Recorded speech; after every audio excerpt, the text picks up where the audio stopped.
Graças a Deus, irmãos, boa noite a todos.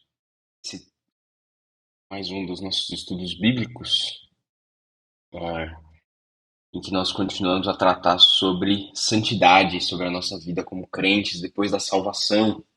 E eu gostaria, nessa noite, de falar sobre o tema permanecer e obedecer. Esse também é um estudo baseado no livro Brecha em Nossa Santidade, do Kevin DeYoung. Esse livro que vai aparecer aqui na tela. Brecha em Nossa Santidade, do Kevin DeYoung. Esse é um livro da editora Fiel. E hoje nós vamos falar sobre usar como base, né, o capítulo 9 desse livro aqui. Eu não consegui mostrar ele na semana passada, mas consegui dessa vez. Esse também é um estudo gravado, não é ao vivo, mas fiquem à vontade para mandarem aí os comentários de vocês. E aí, em determinado momento, eu posso ler os comentários e a gente pode responder possíveis dúvidas, enfim, que surgirem na medida em que nós avançamos no nosso estudo. Então, eu queria começar lendo 1 Timóteo, 1 Timóteo, capítulo 4, a partir do verso 11 até o verso 16. E aí nós iniciaremos orando também. 1 Timóteo 4, de 11 a 16. Deixa eu colocar na tela. Esse foi. Foi. Então, 1 Timóteo diz assim: Ordena e ensina estas coisas. Ninguém despreze a sua mocidade. Pelo contrário, torna-te padrão dos fiéis na palavra, no procedimento, no amor, na fé, na pureza. Até a minha chegada, aplica-te à leitura, à exortação, ao ensino. E não te faças negligente para com o dom que há em ti, o qual te foi concedido mediante profecia, com a imposição das mãos do presbitério. Medita estas coisas e nelas sê diligente, para que o teu progresso seja a todos seja manifesto. Tem cuidado de ti mesmo e da doutrina. Continua nestes deveres, porque fazendo assim, salvarás tanto a ti mesmo como aos seus ouvintes. Vamos orar?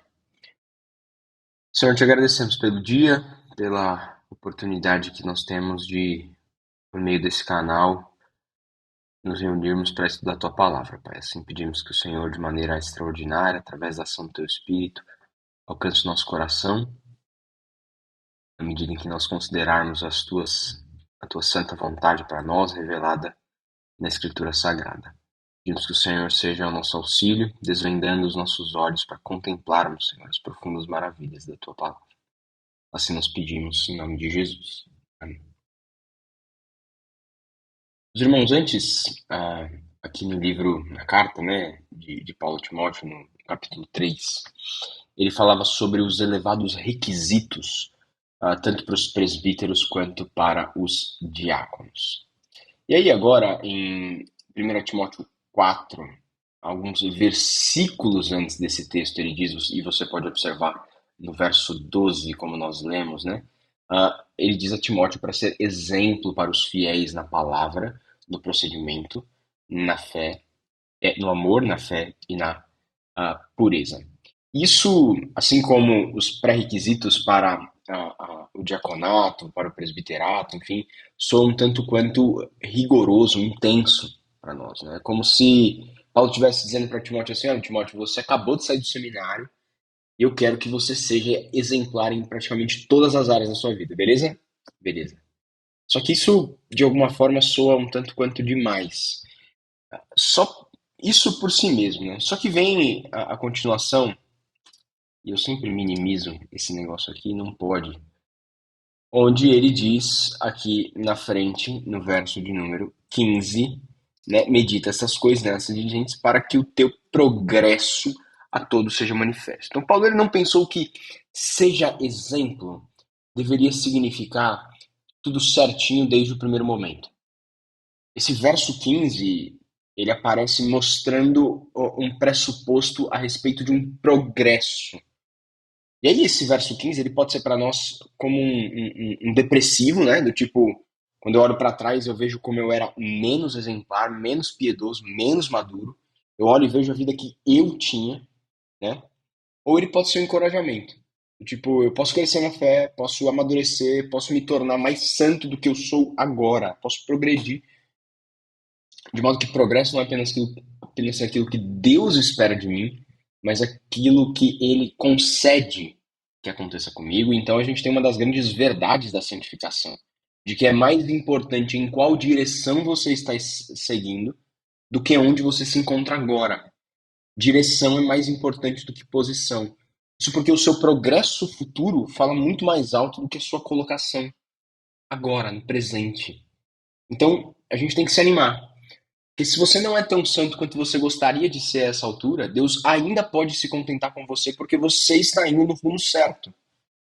Mas, na mesma medida, a gente precisa equilibrar. Se você não é tão santo quanto costumava ser, Deus provavelmente não anda muito impressionado com os triunfos de ontem.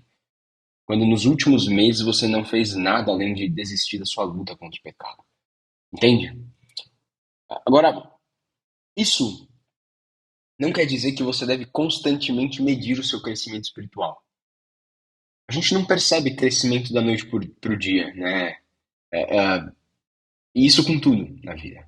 Mas nós normalmente pensamos que a gente está regredindo na nossa santidade quando a gente comete algum pecado, né? Então você comete um pecado, cai naquele outro pecado e você pensa, bom, estou andando para trás.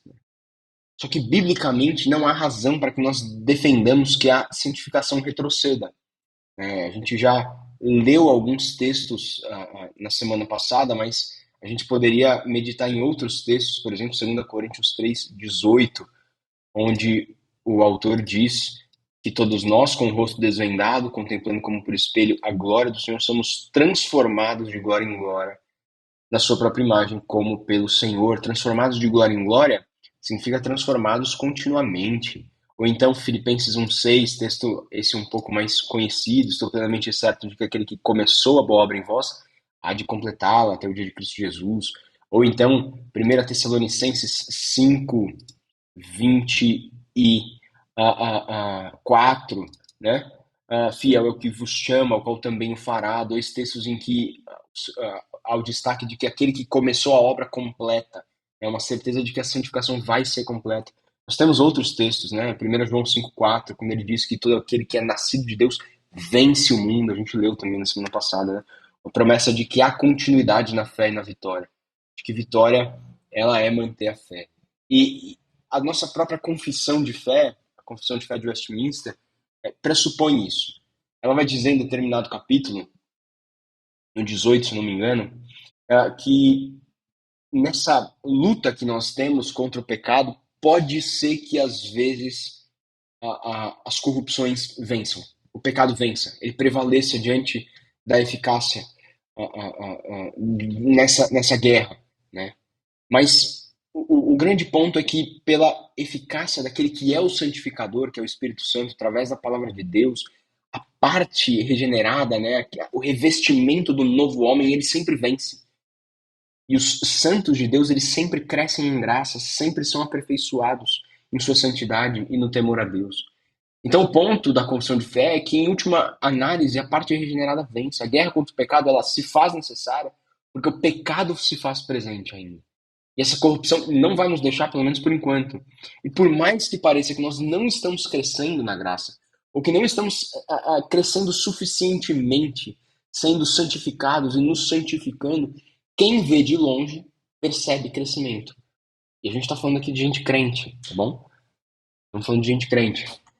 É difícil a gente perceber o nosso próprio crescimento, né? De todas as formas. A gente não percebe quanto a gente emagreceu, quanto a gente engordou. Esses dias, eu e a Elo, a gente olhava umas fotos da época do casamento, que nós casamos, e a gente viu como eu era um pouco mais fofinho do que eu sou agora, né? E a gente não percebe isso de cara, mas com uma comparação de um longo período, isso se torna mais claro, né? Então é assim, a gente não percebe se a gente está com mais ou menos cabelo, mais ou menos gordo, maior ou menor de altura, né? Um adolescente, alguém chega para ele e fala, nossa, como você cresceu, e ele sequer percebeu. Só que alguém, às vezes que não convive com você tanto, de repente chega e fala assim, olha, tá mais magro, rapaz, tá ficando careca, né? Alguma coisa assim. Ou, puxa, você cresceu. E a mesma coisa é com o crescimento espiritual. As pessoas que estão de fora são mais capazes de perceber isso do que nós mesmos. Mas crescimento espiritual, então, não passa por retrocessos. E crescimento espiritual deve ser medido igual crescimento físico. Isso é um ponto interessante. E a escritura exige de nós um progresso e nós devemos considerar esse progresso semestralmente, anualmente, né, quem sabe em períodos mais longos. Se você parar agora para pensar, bom, como é que eu era há uns 5 anos atrás, como que eu era sei lá, um ano atrás, né? Será que você não vai olhar e falar, puxa, eu sou muito mais maduro na minha fé?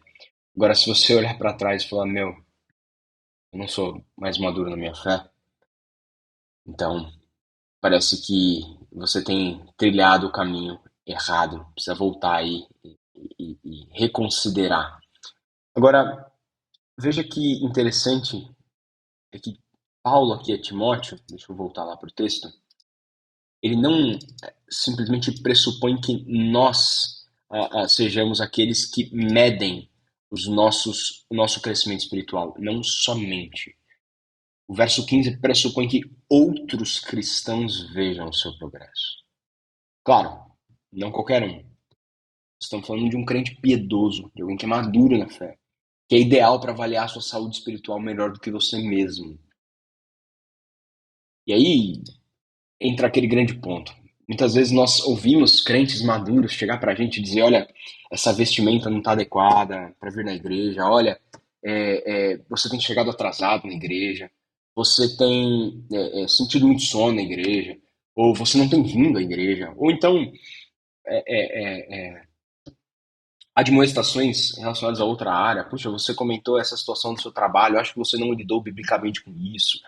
Olha, você está passando por essa circunstância na sua família, eu acho que você está errado nisso. Não sei, algum tipo de admoestação, e o que a gente faz? A gente rejeita esse tipo de admoestação. A gente rejeita não só a admoestação, mas a própria inclusão e a presença da pessoa na nossa vida. Isso é extremamente prejudicial, justamente porque a escritura pressupõe que outros vejam e avaliem o nosso progresso, né? O que ele diz aqui, né? Para que o teu progresso a todos seja manifesto. E essa palavra manifesto, ela traz essa ideia de ver com os olhos, de algo que surge a visão, né? Como, não sei, uma fonte de água que sai do chão, né? E de repente aquela água surge a visão, a água se torna manifesta, que o seu progresso também seja manifesto. Então, se a busca pela santidade ela incorre em progresso, se há vitórias e derrotas, se há passos para frente, quem sabe passos para trás, isso quer dizer que a busca por santidade requer arrependimento constante. Arrependimento como um meio de vida. E Lutero, né, o grande reformador, deixa eu tirar o texto daqui. Sai. Lutero, na primeira das suas 95 teses, ele afirma o seguinte: Nosso Senhor e Mestre Jesus Cristo quis que a vida inteira dos crentes fosse de arrependimento. De modo que santificação será marcada por mais arrependimento do que por perfeição.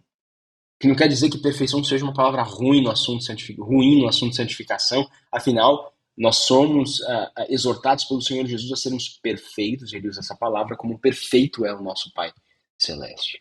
Mas enquanto nós estivermos nesse mundo quebrado pelo pecado, perfeição nunca vai significar ausência do pecado.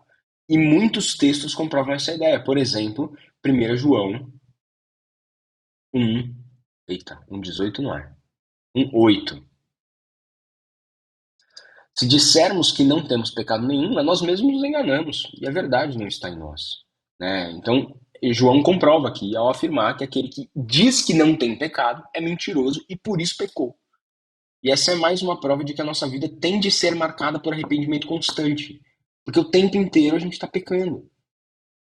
Além do mais, uma vida marcada por arrependimento evita que a nossa vida seja marcada por orgulho. Um autor vai dizer: não há orgulho tão perigoso, nenhum tão sutil e traiçoeiro quanto o orgulho de santidade. E esse orgulho é um sentimento de superioridade em relação a quanto conseguiram progredir em comparação a outros. Alguém que pensa que é melhor do que outros, que se parece mais com Deus do que outras pessoas. não reflete uma vida marcada por arrependimento. Porque uma vida marcada por arrependimento é constantemente inundada pelo reconhecimento da incapacidade que nós temos, do nosso fracasso diante de Deus. E talvez alguém diga ou pense que o arrependimento é só uma desculpa para que a gente continue a pecar sem peso na consciência. Agora, a gente precisa considerar, se arrependimento ele tem a aparência de uma concessão ao pecado e não uma marca de santidade, isso é porque a gente enxerga arrependimento como algo muito simples, muito básico, muito leve. Porque uma coisa é pecar constantemente, pecar a dar com pau, né? Na expressão, na expressão comum, né? E aí, depois disso, com muita dificuldade, você dizer foi mal, ou algo do tipo, e seguir em frente. Agora, outra coisa muito diferente é você odiar o seu pecado. Clamar a Deus e fazer uma volta, né, de 180 graus, zerar a aceleração e ir para o outro lado. O verdadeiro arrependimento ele é uma tarefa muito difícil, muito dolorosa. Um puritano, né, um pastor inglês, afirmou que o arrependimento é uma imagem meio feia, mas ele diz que o arrependimento é o vômito da alma, né? E bom, imagine que por um momento você está nessa situação, né? Se sentindo mal e tá ali colocando as coisas para fora. E não tem nada de agradável nisso. Eu, sinceramente, odeio isso. Eu odeio ficar doente, mas quando eu tenho que. Eu me sinto náusea, puxa, isso é horrível. Mas quando nós estamos nauseados, quando nós vomitamos, isso vai dizer o que pra gente? Tem alguma coisa errada dentro da gente. Eu tô com uma virose, sei lá, enxaqueca, come muito no rodízio de pizza. Alguma coisa tá errado. E o arrependimento verdadeiro, ele é dessa forma. Ele não é uma saída de emergência depois de um final de semana ou de uma vida leviana, mas ele significa admitir erros que são específicos, reconhecer que esses erros eles são extremamente afrontosos a Deus, significa mudar o curso da nossa vida, voltar-se para Cristo e desejar de todo o coração nunca ter cometido aquele erro que você tanto abomina e que você espera nunca mais na sua vida cometer de novo. Ou então, usando a linguagem de João Calvino, outro reformador, arrependimento é o verdadeiro voltar de nossa vida para Deus. Um voltar que brota de um temor puro e sincero de Deus. E consiste em mortificar a nossa carne e o velho homem e no vivificar do Espírito. Então, vomitar não é fácil, não é agradável e arrepender-se também não. A diferença é que arrepender é muito mais doce do que o outro, né? E é óbvio que o arrependimento pressupõe dor, mas a gente precisa considerar que tipo de dor. E o apóstolo Paulo faz uma distinção muito feliz entre duas tristezas, e eu fechei o negócio de novo, em 2 Coríntios 7, de 9 a 11. Ele diz assim, aliás, vamos ler desde do 8, do, tá bom, do 8. Porquanto, ainda que vos tenha contristado com a carta, não me arrependo, né? Então, mesmo que tudo aquilo que eu escrevi para vocês tenha chateado vocês, eu não me arrependo. Embora já me tenha arrependido, vejo que aquela carta vos contristou por breve tempo, agora me alegro, não porque fostes contristados, mas porque fostes contristados para arrependimento. Pois fostes contristados, segundo Deus, para que de nossa parte nenhum dano sofresseis. Porque a tristeza, segundo Deus, produz arrependimento para salvação, que a ninguém traz pesar. Mas a tristeza do mundo produz morte. Porque quanto cuidado não produziu isto em vós mesmos, que segundo Deus fostes contristados. Que defesa, que indignação, que temor, que saudade, que zelo, que vindita. Em tudo destes prova de estardes inocentes nesse assunto. Todos, então, na face da terra reconhecem que eles cometem erros, né? Mas nem todos se arrependem de fato dos seus pecados, apenas sentem algum tipo de remorso, alguma tristeza. Basta você ver algum documentário a respeito de um crime um tanto quanto grave, um crime chocante assim, e você vê normalmente um cara muito frio que cometeu esse crime, uma pessoa muito fria que cometeu esse crime, sem nenhum tipo de arrependimento, às vezes não derrama sequer uma lágrima, né? Enfim, recentemente tem saído muitos documentários a respeito de crimes no Brasil. Se você assistir um desses, você pode perceber isso, né? Alguns casos chocantes que nós tivemos alguns anos atrás, e você vê a pessoa que cometeu aquele crime ali, ou às vezes então sentindo algum tipo de tristeza, mas uma tristeza egoísta, né? Pô, tô triste porque eu vou preso, sei lá, alguma coisa assim, né? E é uma tristeza segundo o mundo. E a tristeza segundo o mundo, o texto mostrou, não é uma boa tristeza, porque é uma tristeza que conduz à morte. Porque a tristeza, segundo o mundo, ela não nos permite ver quão ofensivos nós somos a Deus. E assim nós não lidamos com o nosso pecado numa dimensão vertical. E quando nós não nos arrependemos em direção a Deus, a gente não tem o perdão de Deus. E a falta do perdão redunda em morte. Essa é a lógica do apóstolo Paulo. Então, a tristeza, segundo o mundo, ela lida com os sintomas e não com o problema. Vai gerar desespero, amargura, depressão, porque ela concentra a sua atenção no remorso pelo passado que não pode ser mudado, em lugar de concentrar a atenção na pecaminosidade pessoal que sempre pode ser perdoada pelo Senhor. E o melhor exemplo da tristeza segundo o mundo talvez seja Judas Iscariotes, aquele que traiu Jesus. Mateus, apóstolo do Senhor Jesus, no capítulo 27 do seu evangelho, a partir do verso 3, ele vai dizer que então Judas, o que o traiu, vendo que Jesus fora condenado, tocado de remorso, devolveu as 30 moedas de prata aos principais sacerdotes e aos anciãos, dizendo: pequei, traindo sangue inocente. Eles, porém, responderam: não nos importa, isso é contigo. Então Judas, atirando para o santuário as moedas de prata, retirou-se e foi se enforcar. Tristeza, segundo o mundo, gera morte, porque não lida com o problema real e não encontra solução para aquilo que sente.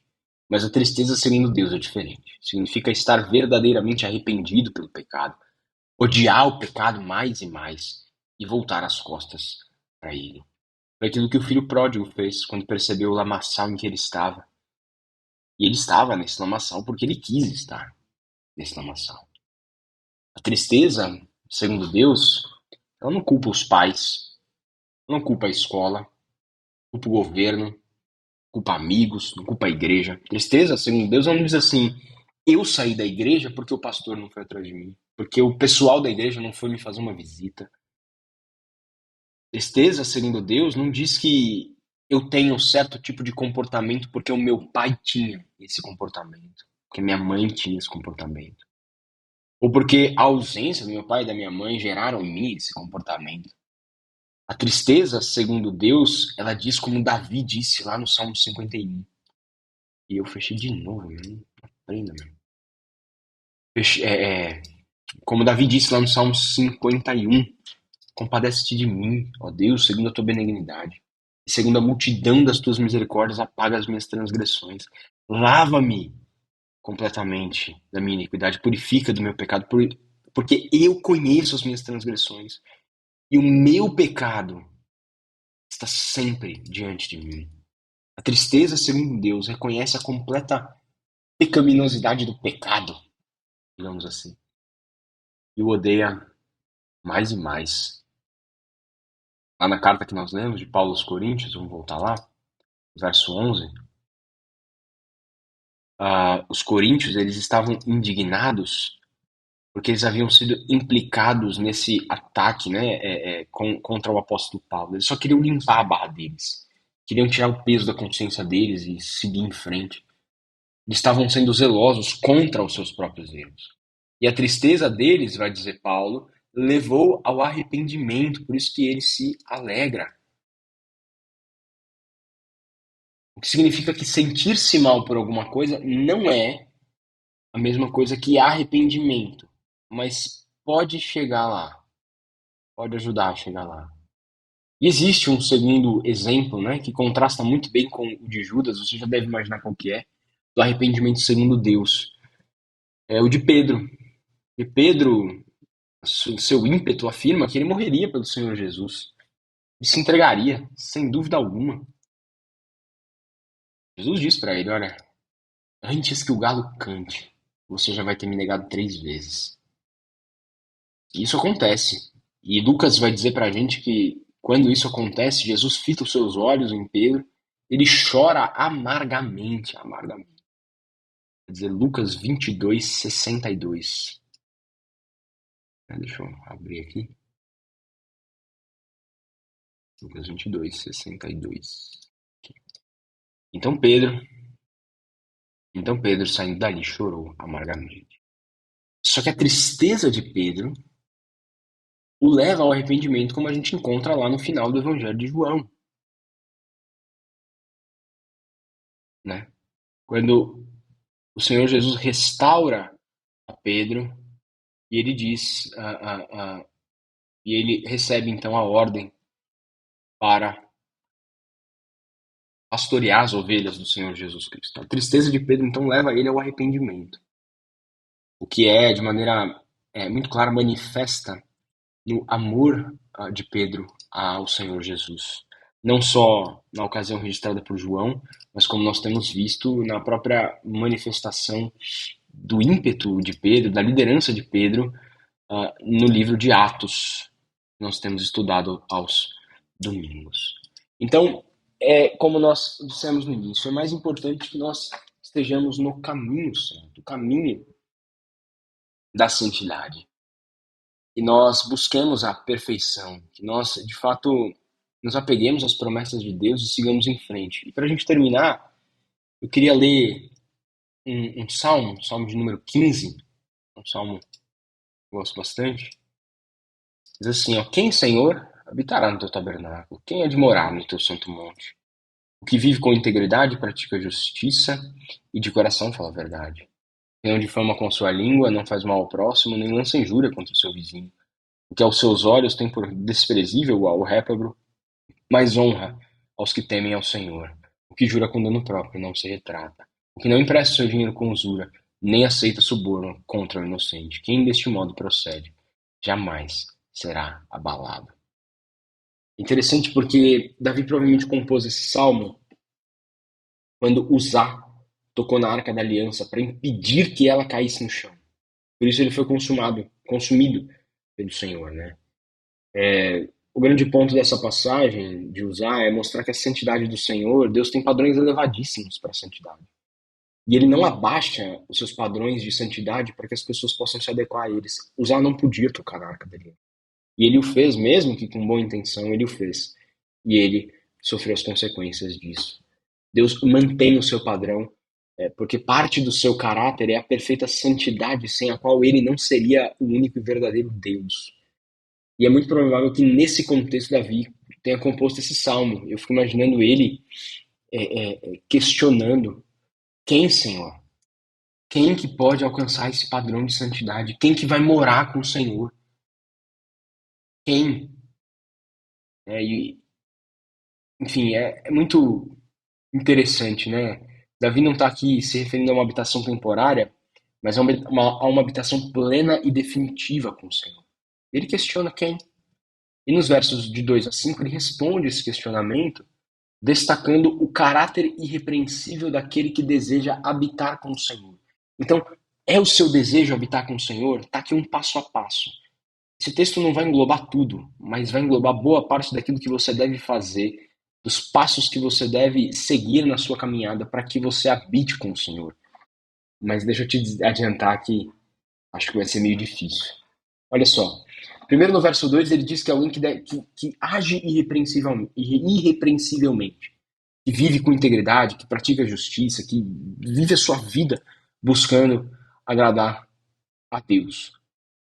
Mas além de ser alguém que vive de maneira irrepreensível, tem que ser alguém, no final do verso 2, que age de maneira irrepreensível no seu falar, e fala irrepreensivelmente. Então, viver com integridade e buscar a justiça são características internas que são demonstradas externamente pela fala. E começa aí no final do verso 2 com a fala da verdade, mas que também são demonstradas de maneira negativa quando o salmista fala no verso 3 que aquele que deseja habitar com Deus, ele não faz, ele não calunia, não prejudica, não maldiz o seu próximo, né? Não diz mentira, não diz fofoca, não fala mal, não quer prejudicar, não aceita testemunhos falsos a respeito do seu próximo, né? Depois ele continua no verso 4 que não só quem age e fala, mas alguém que também tem uma honra que é irrepreensível. Aquele que deseja habitar com Deus tem por característica o desprezo pelo ímpio e a honra pelo justo. O ímpio deve ser desprezado, mas os servos fiéis, eles devem ser tratados com profundo respeito. Agora, se você parar para pensar na nossa sociedade, não é muito incomum que se sinta inveja por aquele. Deixa eu reformular. Não é incomum, mundo afora, que não se trate com respeito àqueles que merecem. E se trate com respeito àqueles que, em tese, não merecem. Né? É mais comum que se sinta inveja pelas pessoas que merecem, enquanto nós honramos os ímpios ao desejarmos ser como eles. Quem são os ídolos da nossa sociedade? São aqueles de honra irrepreensível? Irrepreensível? Ou são aqueles que deveriam ser desprezados? Mas quem deseja habitar com o Senhor também deve ser irrepreensível nos seus acordos, né? Os seus combinados, os seus contratos, as suas promessas, os seus juramentos.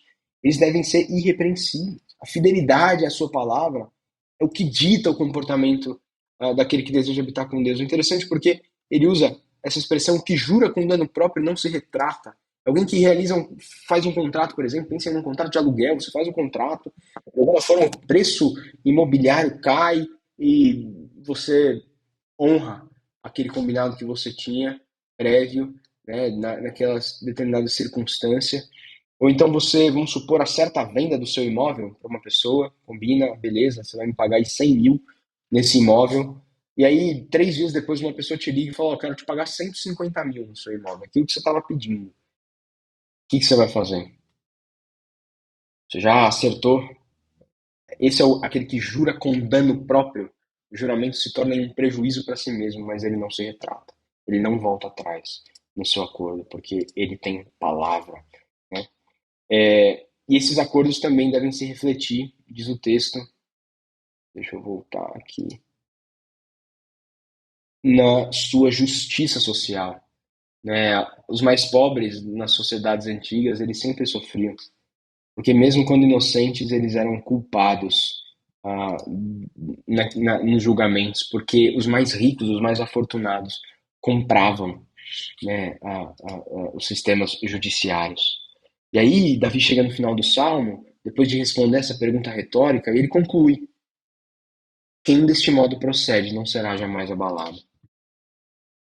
Quem desse modo procede jamais será abalado. E ele expressa também uma promessa. Né? Essa promessa reside no fato de que o irrepreensível nunca mais será abalado. Mas o que isso significa? Né? Significa que por mais provações que eles passem, eles não estarão desamparados. Não importando as dificuldades, eles jamais serão desamparados pelo Senhor.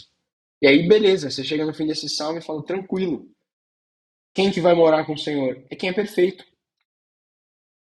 É quem é irrepreensível. Sem mancha. Bom, essa promessa não é para mim. E isso, no fim das contas, é verdade. E a má notícia que o Salmo conta pra gente, que o padrão divino para o habitante celestial é a perfeição. E você não pode cumprir esse padrão.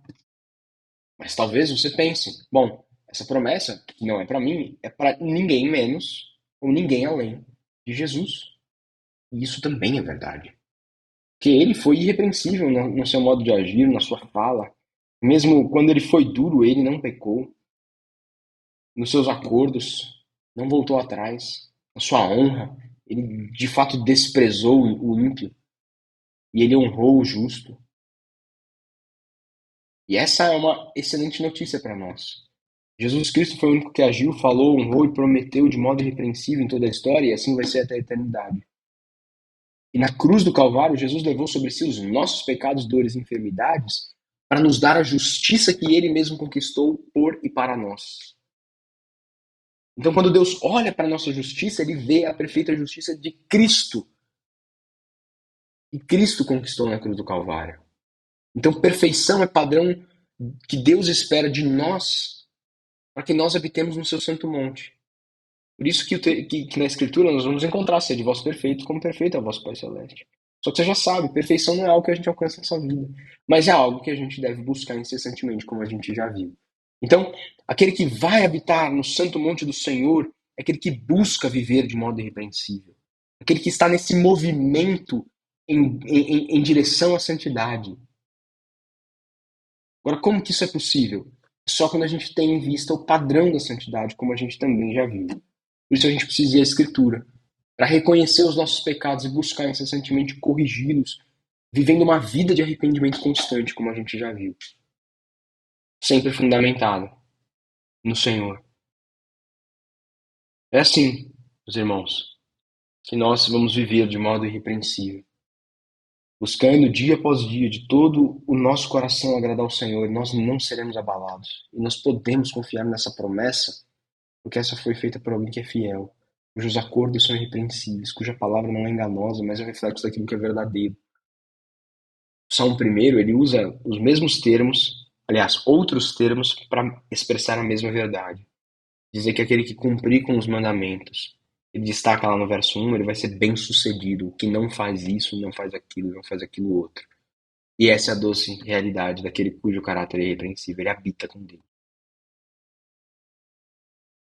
Quando nós olhamos para a nossa vida presente, nós percebemos que de alguma forma já experimentamos desse presente. Porque apesar das aflições sem fim que nós enfrentamos, nós sabemos que o Deus da paz está conosco e a paz de Deus habita no nosso coração. Mas haverá um dia que essa promessa ela se tornará de maneira viva para nós. Se revelará de modo muito mais pleno e sensível no dia em que nós virmos o Senhor Jesus, que nós habitarmos no santo monte de Deus e que nós seremos como Ele é. Até lá, então, resta para nós permanecer e obedecer para que outros vejam o nosso progresso. Vamos orar mais uma vez? Te louvamos, Senhor, pelo dia, pela oportunidade de estudarmos a Tua Palavra, de reconhecermos, por meio da ação do Espírito, o nosso pecado, Pai. E assim voltarmos ao Senhor em arrependimento, buscar o perdão e vivermos em novidade de vida, como o Senhor espera de nós. Pedimos que o Senhor nos ajude e nos fortaleça na medida em que lutamos contra nossas próprias práticas pecaminosas. Ajuda-nos, Senhor, a sermos santos como o Senhor é. Essa é a oração que nós fazemos, em nome de Jesus. Amém. Meus irmãos, Deus os abençoe. Nós, se Deus quiser, nos veremos aí no próximo domingo. Lembrar que nossa escola dominical às 9, nosso culto às 18 horas, e também lembrar da nossa atividade do dia 17, né? Faremos um culto especial em gratidão a Deus pelo Natal, uma celebração como todas as outras, mas com uma menção especial nesse domingo, dia 17, às 18 horas lá na igreja. Leve convidados, né? Esteja atento aí às demandas necessárias, né? Coral, nossa confraternização depois, certo? E se Deus quiser, nós estaremos todos juntos nesse dia. No mais, que Deus os abençoe. Desejo uma boa noite a todos e também um bom resto de semana. Tchau, tchau, irmãos. Deus abençoe.